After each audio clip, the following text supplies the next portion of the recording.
Little Tyke wants his money's worth, just like his father. Boy Dudley. He ruffled Dudley's hair.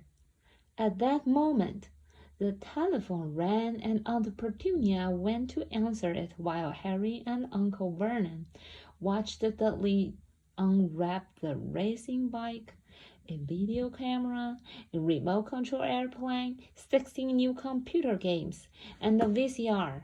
He was ripping the paper off a gold wristwatch when Aunt Petunia came back from the telephone looking both angry and worried. Bad news, Vernon, she said. Mrs. Figg's broken her leg. She can't take him. She jerked her head in Harry's direction. Dudley's mouth fell open in horror, but Harry's heart gave a leap.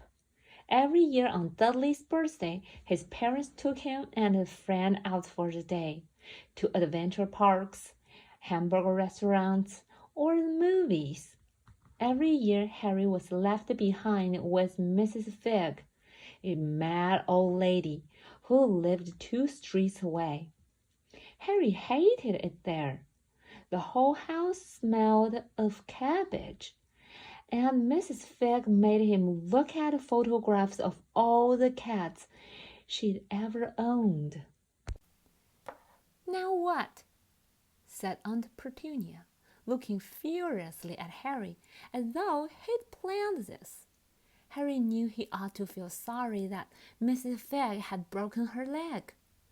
But it wasn't easy when he reminded himself it would be a whole year before he had to look at Tibbles, Snowy, Mr. Paws, and Tufty again.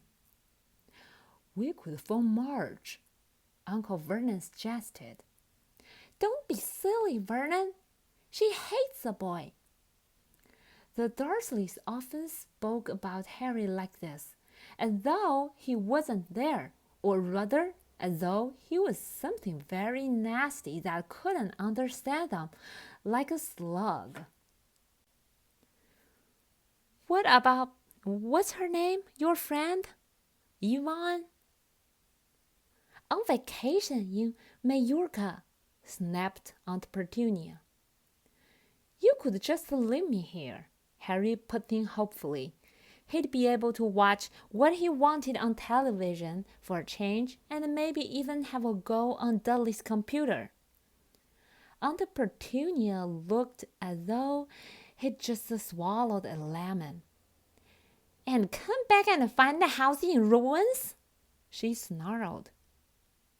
I won't blow up the house, said Harry, but they weren't listening. I suppose we could take him to the zoo, said Aunt Petunia slowly, and leave him in the car. That car is new. He's not sitting in it alone. Dudley began to cry loudly. In fact, he wasn't really crying. It had been years since he'd really cried.